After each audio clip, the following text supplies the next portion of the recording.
हमारे चैनल ज्ञान the treasure subscribe करने के बाद आप ये बेल आइकन दबाएंगे तो हमारे जितने भी अपलोड्स हैं, जितने पॉपुलर अपलोड्स हैं, वो आपके पास ऑटोमेटिक मिलते चले जाएंगे। और साथ में आपको मिलेंगे हमारे सारे पॉपुलर चैनल्स जिसे देखकर आप इंटरटेन होंगे। So please subscribe my channel and please tap the bell. Thank you.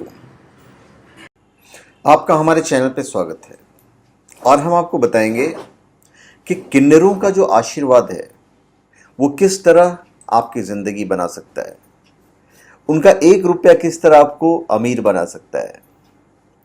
किन्नरों से ही बहुत सारे टोटके किए जाते हैं। किन्नर अर्थात हिजड़ा वर्ग।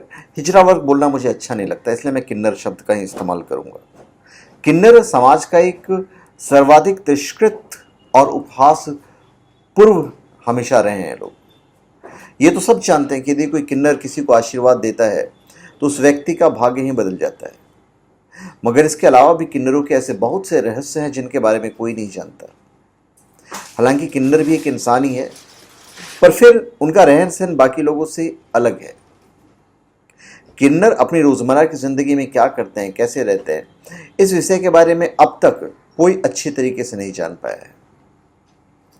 वही इतिहास के अनुसार जब भगवान श्री राम वनवास जा रहे थे तब उन्होंने अपनी पूरी प्रजा से विदा लेते समय ये कहा था कि सभी नर नारी अपने अपने घर चले जाएं और कोई उनके पीछे ना आए। बहरहाल इसमें कोई दो राय नहीं है कि किन्नरों की गिनती न नर में होती है और न ही नारियों में होती है, यानी वो दोनों से विपरीत है। गौरतलब है कि उस समय भगवान श्री राम उनका उल्लेख करना भूल गए, यानी कि किन्नरों का उल्लेख करना भूल गए, और ऐसे में किन्नर 14 साल तक वहीं खड़े होकर भगवान राम का इंतजार करते रहे। उसके बाद जब भगवान राम वापस लौटे तब उन्होंने किन्नर से पूछा कि तुम लोग वापस घर क्यों नहीं गए। इस पर किन्नरों ने जवाब दिया कि आपने हमें घर जाने के लिए कहा ही नहीं। तो ऐसे में किन्नरों की इस भक्ति भावना को देखते हुए भगवान श्री राम ने उन्हें वरदान दिया कि यदि तुम किसी को सच्चे मन से आशीर्वाद दोगे तो उसका सफल जीवन हो जाएगा, उसका जीवन सफल हो जाएगा, और यदि तुम किसी को श्राप दोगे तो कभी खुश नहीं रह पाएगा।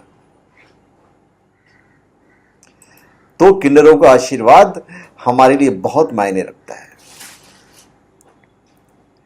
अभी बुध ग्रह को बुद्धि, वाणी और व्यवसाय का प्रतीक माना गया है। तो जिस व्यक्ति का बुध ग्रह मजबूत स्थिति में होता है वो अत्यंत प्रभावशाली व्यक्तित्व का मालिक होता है। उसकी वाणी से निकली बात भी खाली नहीं जाती है। तो बुध ग्रह को प्रसन्न रखने का संबंध किन्नरों को दान करने से है। लेकिन एक बात जो ध्यान देने वाली बात है वो ये है कि दान की भावना उसके भीतर स्वतः ही उठनी चाहिए। उनके मांगने या आग्रह करने पर यह विचार अवश्य करें कि मांग कितनी जायज है। बुध ग्रह को नपुंसक माना गया है और किन्नर भी ना तो स्त्री होते हैं और ना पुरुष होते हैं। बुध ग्रह शुभ या शुभ फल नहीं देता है, बल्कि जिस ग्रह के साथ बैठा है उसी के अनुसार फल देने लगता है। तो यदि कुंडली में बुध ग्रह कमजोर हो तो किसी किन्नर को हरे रंग की चूड़ियां और साड़ी दान करनी चाहिए, इससे लाभ होता है। किन्नर की दुआएं किसी भी व्यक्ति के बुरे समय को दूर कर सकती है, हमेशा याद रखिएगा। धन लाभ चाहते हैं तो किसी किन्नर से 1 रुपये का सिक्का लेकर पर्स में रख लीजिए, और यदि वो बुधवार का दिन हो तो बहुत अच्छी बात है।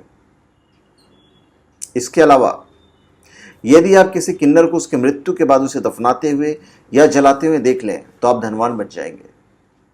बता दें कि आज तक बहुत कम लोगों ने किन्नरों के शव को जलाते हुए या दफनाते हुए देखा है, मगर जिसने भी कार्य होते हुए देखा है वो यकीनन धनवान बन चुका है। यह काम मध्यरात्रि में किया जाता है और उस समय तो हर व्यक्ति सो रहा होता है। आजकल तो किन्नरों के लोग बहुत अपमान कर देते हैं, उन्हें दूर भगा देते हैं, मगर तब शायद लोग ये भूल जाते हैं कि भगवान ने सभी को एक समान जीवन जीने का हक दिया है। तो ऐसे में लोगों को इनका आशीर्वाद लेकर अपनी जिंदगी संवारने की कोशिश करनी चाहिए, ना कि इनका अपमान करके दुखों का न्योता देना चाहिए। और भी बहुत सारे टोटके हैं जिससे कि किन्नरों को आप मतलब आशीर्वाद लेके आप करोड़पति बन सकते हैं। जैसे बच्चे को किसी की बुरी नज़र के कारण शारीरिक कष्ट हो रहे हों और चिकित्सक आदि से उनका निदान नहीं हो पा रहा है, तो 3-4 दिन लगातार बच्चे को किसी किन्नर की गोद में खेलने के लिए छोड़ दीजिए। उनके गोद में उनके हृदय से निकली दुआ, आशीष बच्चे को किसी अच्छे से अच्छे चिकित्सक की दवा से भी अधिक प्रभावशाली सिद्ध होगा। मल मूत्र अवरोध के कारण बच्चे के पेट में कष्ट हो रहा हो तो किन्नर से उसके पेट पर हाथ फिरवाइए, बच्चे को आशातीत लाभ मिलेगा। बच्चा यदि किसी असाध्य रोग से पीड़ित है और सब दवाएं निष्प्रभाव सिद्ध हो रही हो तो किसी किन्नर से कुछ दिन तक बच्चे की सेवा करवाएं। वही अपने निष्काम मनोभाव से बच्चे को दवा दे। बच्चे को दवा का सुप्रभाव शीघ्र ही दिखाई देने लगेगा। बच्चे के जन्म से उसके अन्नप्राशन तक प्रत्येक बुधवार और प्रत्येक बुध के नक्षत्र को उसको किसी प्रसन्न चित्र किन्नर से आशीर्वाद दिलवाया करें। बच्चे के स्वास्थ्य और उसके उत्तरोत्तर विकास के लिए उपक्रम बहुत ही भाग्यशाली सिद्ध होगा। कोई बच्चा अथवा बड़ा कमर का दर्द, आधा सीसी दर्द आदि से पीड़ित है तो 21 बार उसके माथे पर धीरे धीरे सस्नेह किसी किन्नर से हाथ फिरवाएं। कमर की पीड़ा के लिए उसके बाएं पैर से हल्के से लात लगवा दीजिए। आप देखेंगे कि पीड़ा में चमत्कारी रूप से लाभ मिलने लगा है। एक बात अंत में अवश्य कहूंगा कि सुफल मिलना अथवा न मिलना अंततः निर्भर करता है अपने अपने कर्म और पुरुषार्थ पर।